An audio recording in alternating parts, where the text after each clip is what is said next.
material's not going to go down particularly well. RG30, anybody from RG30? My homies in Tirelist. Okay, anybody from RG4 7EP odd numbers? Okay, no, okay, any chance of a lift home? That's what I was going to ask. All right, you might guess I'm a Reading comedian. Reading's now on the Elizabeth line, so I decided I'd sort of come into town. I might have needed to modify my material a bit. The postcode stuff normally goes down a complete storm. Okay. A fact, a little known fact. We've been having a few facts this evening. There's no joke that can't be improved with a little bit of Reading detail. I'll give you an example. So this bloke from 278 Norcott Road, that's RG36XL. He goes into Reading Central Library. Now, I know a few of you are saying, Joe, that's a long way for him to go. Why wouldn't he go into Tyler's library? And that's a really good point, and a fantastic heckle. I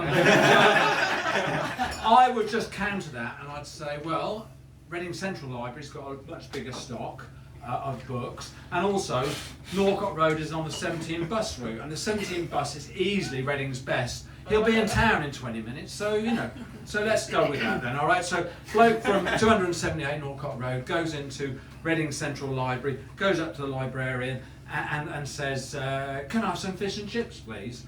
And the librarian says, this is a library. And he goes, sorry, can I have some fish and chips, please? Now the man's obviously got some mental problems, but from Reading Central Library to Royal Berks Hospital, biggest hospital in Reading, is only a 10-minute walk, and then after they've sorted him out, he can go to Mr. Cod in Cemetery Junction, RG17EP I think, and he can get the best fish and chips in Reading. So there you go, sorted. All right then, so did we all enjoy the Platinum Jubilee? Obviously not. It was brilliant. It was big in Reading, I'll tell you.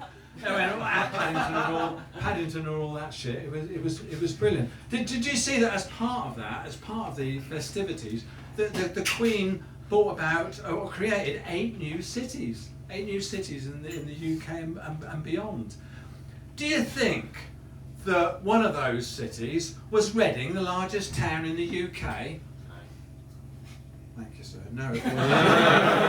Do you think it was Reading, that's in Berkshire, a county that has no cities, which is only 25 minutes from where she fucking lives in Windsor Castle? Do you think Reading got city status? No. Do you think Reading got city status when we have a football team that's nicknamed the Royals? No. Those 8 no-mark cities, towns, well, cities now, have been brought in. Okay, we haven't got a cathedral. But we've got an abbey. An abbey, as we know, is just as good as a cathedral. It's in ruins because Henry VIII destroyed it. The Queen's great 12 times grandfather. There's a fucking conspiracy going on here. She doesn't care about us. She's more after that bloody nonce of a son of hers, as Andrew. I wrote this.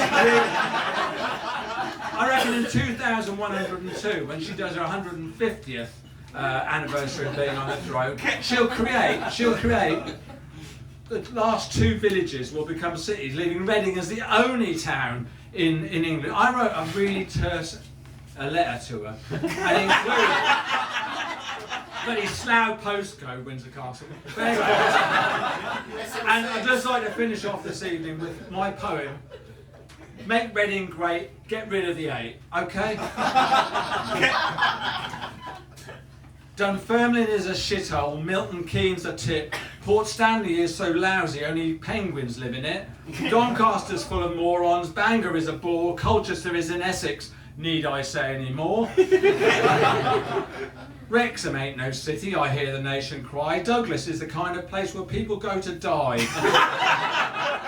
Please give us city status, Liz, remove our township scars, ditch these 8 pretenders. Reading City, come on you arse! Thank you, good night.